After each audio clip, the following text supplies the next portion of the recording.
Supreme court ने bulldozer injustice को रोकने के लिए कठोर कदम तो उठाया, मगर कुछ लोगों ने तब भी प्रश्न पूछा था कि बुलडोजर जस्टिस के नाम पर राज्य और सरकारी अधिकारियों ने हजारों ढांचों को तोड़ दिया, हजारों लोगों के आशियाने पर बुलडोजर चला दिया गया, अपने राजनीतिक फायदे के लिए खुलेआम अन्याय किया गया। अगर उन्हें किसी तरह की सजा नहीं दी जाएगी तो केवल दिशा निर्देश से क्या होगा? यह दिशा निर्देश तो वैसे ही रह जाएंगे जैसे नैतिक शास्त्र की किताबों में बेईमानी पर जीत पाने वाली अनगिनत कहानियां पटी पड़ी हैं। आर्टिकल 142 का इस्तेमाल करते हुए सुप्रीम कोर्ट ने बुलडोजर इंजस्टिस पर गाइडलाइन जारी किए, मगर क्या यह आर्टिकल 142 के मुताबिक एब्सोल्यूट जस्टिस है, पूर्ण न्याय है? एब्सोल्यूट जस्टिस तो तभी होता जब उन सरकारी अधिकारियों के खिलाफ भी सुप्रीम कोर्ट किसी न किसी तरह का कड़ा फैसला सुनाती, जिनकी मनमानी की वजह से हजारों लोगों के घरों और ढांचों को तोड़ दिया गया है। उन सरकारों के खिलाफ कोई कड़ा फैसला सुनाती। अगर सुप्रीम कोर्ट ने ऐसा फैसला नहीं दिया है तो बुलडोजर इंजस्टिस के खिलाफ डिटरेंस पैदा नहीं होगा, तब तो न्याय ही नहीं हुआ। सुप्रीम कोर्ट के दिशा निर्देश का उल्लंघन किया जाएगा और आगे चल करके बिना आदेश के कोई ना कोई ढांचा जरूर तोड़ा जाएगा। इसके बाद अभी 4 महीने भी नहीं बीते हैं कि सुप्रीम कोर्ट के बुलडोजर इंजस्टिस के खिलाफ दिए गए फैसले की आलोचना बिल्कुल सही साबित होते हुए दिखाई दे रही है।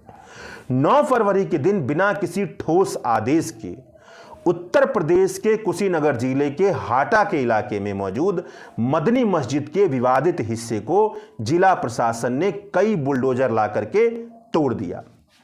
ऐसा तोड़ा कि मदनी मस्जिद की पूरी बुनियाद दरक चुकी है और लोकल लोगों का यह कहना है कि बची खुची मस्जिद कब टूट जाए कहा नहीं जा सकता है, क्योंकि दीवारों में दरार पड़ गई है, भीतर तक दरार पड़ गई है। इस कार्रवाई को सुप्रीम कोर्ट के दिशा निर्देश के खिलाफ बताते हुए सुप्रीम कोर्ट में याचिका डाली गई थी। इस याचिका पर सुनवाई करते हुए सुप्रीम कोर्ट ने यह कहा है कि यह सुप्रीम कोर्ट के आदेश का घनघोर उल्लंघन है। अंग्रेजी में कहें तो the demolition which was made is in egregious contempt of the directions issued by the court। Supreme court ने उत्तर प्रदेश अथॉरिटी के खिलाफ अवमानना का नोटिस जारी कर यह पूछा है कि रेस्पोंडेंट यानी उत्तर प्रदेश के सरकारी अधिकारियों के खिलाफ अवमानना की कार्रवाई क्यों नहीं शुरू की जानी चाहिए। इसका जवाब वह रेस्पोंडेंट 2 हफ्तों के भीतर दें और अगले आदेश तक किसी भी तरह की डिमोलिशन की कार्रवाई वहां पर नहीं होगी। मदनी मस्जिद पर बुलडोजर क्यों चला, इस पूरी कहानी को आप सुनेंगे तो आपको वह शासन प्रशासन साफ साफ सुनाई देगा, साफ साफ दिखाई देगा, जो सांप्रदायिक घटना को अंजाम देने के लिए गलत हथकंडों के साथ कदम से कदम मिलाकर चल रहा है। तो थोड़ा पूरा मामला देखिए। उत्तर प्रदेश के गोरखपुर से तकरीबन 20 से 30 किलोमीटर दूर हाटा का इलाका आता है। यहीं पर मदनी मस्जिद है और उत्तर प्रदेश में गोरखपुर का इलाका योगी आदित्यनाथ के दबदबे वाला इलाका कहा जाता है। और आप यह भी कह सकते हैं कि जिस तरह की सांप्रदायिक राजनीति का दबदबा मौजूदा वक्त में हमारे देश में है, उसकी वजह से भारत के जिन इलाकों में सबसे खतरनाक सांप्रदायिक हवाएं बह रही हैं, तो उनमें से एक इलाका गोरखपुर का इलाका भी है। पूर्वांचल के जाने माने पत्रकार मनोज सिंह ने मदनी मस्जिद पर विस्तृत रिपोर्ट द वायर पर लिखी है। इस रिपोर्ट के मुताबिक साल 1988 में हाटा निवासी हाजी हामिद खान ने अपनी पत्नी अजीमतुशन निशा और बेटे जाकिर के नाम से 29 डिसमिल जमीन खरीदी थी। नगर पालिका से नक्शा पास हो जाने के बाद साल 1999 में मस्जिद का कंस्ट्रक्शन शुरू हुआ। साल 1999 में जैसे ही कंस्ट्रक्शन शुरू हुआ मस्जिद का, तो मस्जिद पर सवाल उठे। नगर पालिका ने साल 2000 में नक्शे को रद्द कर दिया और इसके खिलाफ मस्जिद कमेटी के मैनेजमेंट के लोग हाई कोर्ट चले गए। हाई कोर्ट ने 12 अप्रैल 2006 को नगरपालिका के साल 2000 के आदेश को निरस्त किया, खारिज किया। इसका मतलब यह बना कि हाई कोर्ट ने यह फैसला सुनाया कि मस्जिद सही नक्शे के मुताबिक बन रही है, जो आपत्ति नगरपालिका ने दर्ज की है वह गलत है, उसे खारिज किया जाता है। अचरज भरी बात यह है कि मदनी मस्जिद हाटा नगरपालिका कार्यालय के सामने मौजूद है और मदनी मस्जिद के बगल में कुछ और जमीनें हैं जो खाली पड़ी हुई हैं मौजूदा वक्त में।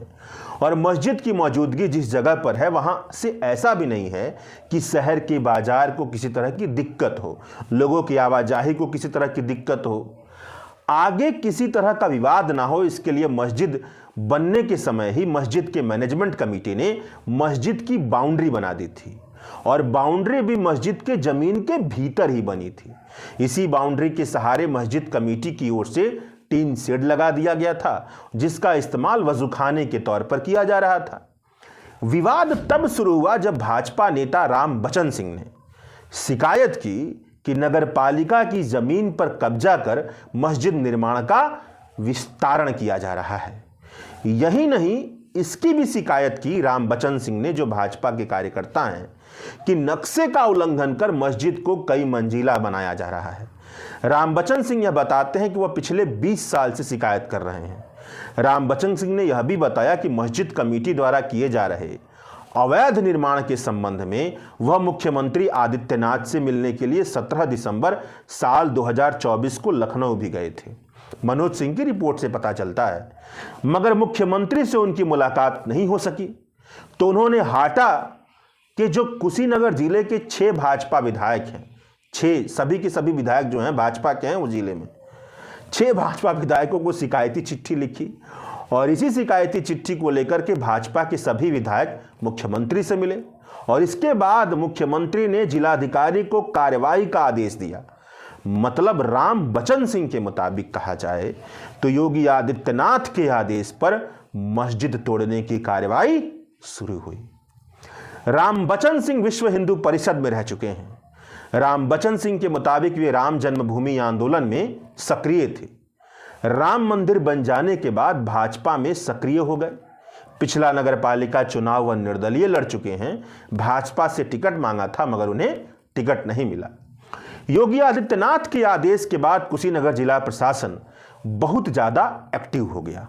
दिसंबर 2024 में हाटा प्रशासन द्वारा 18 दिसंबर 2024 को उस पूरी जमीन की पैमाइश कराई गई। पैमाइश के बाद मस्जिद द्वारा खुद ही टीन शेड हटा लिया गया। मस्जिद के पक्ष के लोगों का कहना है कि जिला प्रशासन की पैमाइश में किसी भी तरह का इंक्रोचमेंट नहीं पाया गया। उल्टे मदनी मस्जिद की 29 डिसमिल जमीन में से 1 डिसमिल जमीन कम मिली। इस बीच नगरपालिका के अधिकारी ने मस्जिद कमेटी के अजित मुसान निशा और जाकिर अली को 21 दिसंबर 2024 को और 8 जनवरी 2025 को अवैध तौर पर 4 मंजिला मस्जिद भवन निर्माण करने का आरोप लगाते हुए नोटिस भेजा। प्रशासन के रुख से आशंकित होकर के, थोड़ा डर करके मस्जिद पक्ष हाई कोर्ट चला गया। हाई कोर्ट का दरवाजा उसने खटखटाया। हाई कोर्ट में मस्जिद के पक्ष ने कहा कि मस्जिद का कंस्ट्रक्शन पास किए गए प्लानिंग के मुताबिक हुआ है, लेकिन कुछ व्यक्तियों द्वारा की गई शिकायत पर नोटिस जारी किया गया है। और मस्जिद का जो पक्षकार थे उन्होंने कहा कि हमें डर है कि हमारे जवाब और दस्तावेज पर विचार किए बिना ही मस्जिद के ढांचे को ध्वस्त कर दिया जाएगा। और बिल्कुल ऐसा हुआ भी। हाई कोर्ट ने 8 जनवरी को इस याचिका पर सुनवाई करते हुए याचिकाकर्ता यानी मस्जिद के पक्ष को यह निर्देश दिया कि वह 10 दिनों के भीतर संबंधित प्रतिवादी के समक्ष यानी कि नगरपालिका के समक्ष अपना सारा जवाब दाखिल करे। मतलब 10 दिनों के भीतर नगरपालिका को अपना जवाब देना है। नगरपालिका इस जवाब पर 2 हफ्ते के भीतर विचार करेगी और निर्णय लेगी। नगरपालिका के निर्णय पर मस्जिद पक्ष को आपत्ति दर्ज करने का हक होगा। मस्जिद पक्ष की आपत्ति पर विचार करने के बाद ही जो निर्णय लिया जाएगा वह लागू होगा। मतलब अगले 3 हफ्ते तक किसी भी तरह का डिमोलिशन नहीं होगा। यह बात निकल करके आई हाई कोर्ट की तरफ से। मस्जिद के पक्षकारों का कहना है कि हाई कोर्ट के आदेश के बाद उन्होंने 16 जनवरी को नगरपालिका के सभी नोटिस का जवाब देते हुए अपना सारा पक्ष सभी जरूरी दस्तावेजों के साथ नगरपालिका को सौंप दिया। अपने जवाब में मस्जिद के पक्षकारों ने कहा कि उन्होंने किसी भी तरह का इनक्रोचमेंट नहीं किया है, नक्शे के मुताबिक ही कंस्ट्रक्शन हुआ है, कोई कंस्ट्रक्शन अवैध नहीं हुआ है।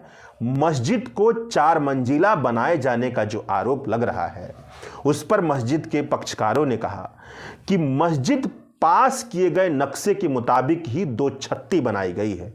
यह बाहर से देखने पर 4 तल्ला दिखाई देता है, क्योंकि मस्जिद की बाहरी दीवारों में ऊंचाई अधिक होने के कारण 3-3 खिड़कियां परपेंडिकुलर लंबवत लगाई गई हैं। पर असलियत यह है कि मस्जिद 2 छत्ती के रूप में ही बनी है। आप देखा होगा सिनेमा हॉल में बाहर से बड़ा दिखाई देता है, लेकिन 1 फ्लोर और 2nd फ्लोर वहां से लोग देखते हैं ठोक। इसी तरह से वो मस्जिद भी है। अब मस्जिद कमेटी के पक्षकार नगरपालिका के जवाब का इंतजार कर रहे थे कि 25 जनवरी को मस्जिद कमेटी के कुछ सदस्यों के खिलाफ एक FIR दर्ज की गई और इस FIR में मस्जिद कमेटी के लोगों पर फर्जी दस्तावेज बनाने का आरोप लगाया गया, गैरकानूनी जमीन हथियाने का आरोप लगाया गया और आपराधिक इरादे के साथ गैरकानूनी जमीन पर दुकान, मकान और कमर्शियल स्ट्रक्चर खड़ा करने का आरोप लगाया गया। FIR में यह भी दर्ज किया गया कि यह सारा काम मस्जिद कमेटी के लोगों ने अधिकारियों के मना करने के बावजूद भी किया है, अधिकारियों के दिशा निर्देश की अवहेलना की है। इस FIR में यह भी लिखा कि कई सोर्स से यह सूचना प्राप्त हो रही है कि मस्जिद कमेटी के जिन लोगों पर FIR दर्ज की जा रही है ये लोग राष्ट्र विरोधी गतिविधियों में संलिप्त हैं और दूसरे धर्म के लोगों को बहला फुसलाकर लालच देकर के धर्म परिवर्तन का भी काम मदनी मस्जिद के अंदर कराते हैं। राष्ट्र विरोधी तत्व मिलकर के इस मस्जिद का कंस्ट्रक्शन करवा रहे हैं। यह सारे FIR में बातें लिखी गई। उसके बाद 3 हफ्ते बीता जो हाईकोर्ट ने अवधि दी थी और 9 फरवरी का दिन आया तो 9 फरवरी की सुबह भारी पुलिस के साथ प्रशासनिक अमला JCB लेकर के मस्जिद पहुंचा, मस्जिद को तोड़ने लगा। मस्जिद पक्ष के वकील के हैसियत से वकील मौके पर ही पहुंचे थे और उन्होंने जानना चाहा कि किस आदेश के तहत मस्जिद तोड़ने की कार्रवाई की जा रही है, लेकिन वहां मौजूद किसी भी अधिकारी ने कोई जवाब नहीं दिया। कानून के जानकारों का कहना है कि इस पूरे मामले में सुप्रीम कोर्ट के दिशा निर्देश को तो छोड़ ही दीजिए, न्याय के बुनियादी सिद्धांत का भी पालन नहीं किया गया है। FIR में मस्जिद के सदस्यों के खिलाफ जिस तरह के आरोप लगाए गए हैं वह बहुत ही गंभीर आरोप है। उसमें बहुत गंभीरता के साथ छानबीन करने की जरूरत थी। क्या वह छानबीन हुई?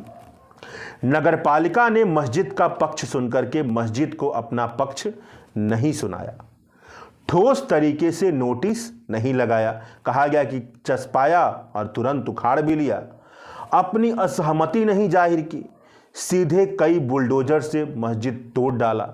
अगर नगरपालिका अपनी आपत्ति दायर करता तो मस्जिद पक्ष उसका जवाब देता, अगर दोनों में सहमति बन जाती तो उस हिसाब से फैसला होता, नहीं सहमति बनती तो सुप्रीम कोर्ट के दिशा निर्देश के मुताबिक मस्जिद का पक्षकार कोर्ट में जाता, अपील दायर करता। लेकिन यहाँ तो कुछ भी नहीं हुआ, मस्जिद के पक्षकारों को मौका ही नहीं दिया गया। मदनी मस्जिद के ऊपर की गई बुलडोजर की पूरी कहानी को अगर आपने ध्यान से सुना होगा तो आप यह समझ सकते होंगे कि इस पूरी कहानी में सांप्रदायिक साजिश की गजब की बदबू समाई हुई है। ऐसा अंदेशा दिखता है कि सांप्रदायिक राजनीतिक रणनीति के तहत मस्जिद को तोड़ने की बहुत लंबे समय से प्लानिंग की जा रही हो। तो अंतिम सवाल यही बनता है कि क्या अब की बार भी मस्जिद तोड़ने वालों को सुप्रीम कोर्ट केवल डांट फटकार कर छोड़ देगी या सजा भी देगी? शुक्रिया।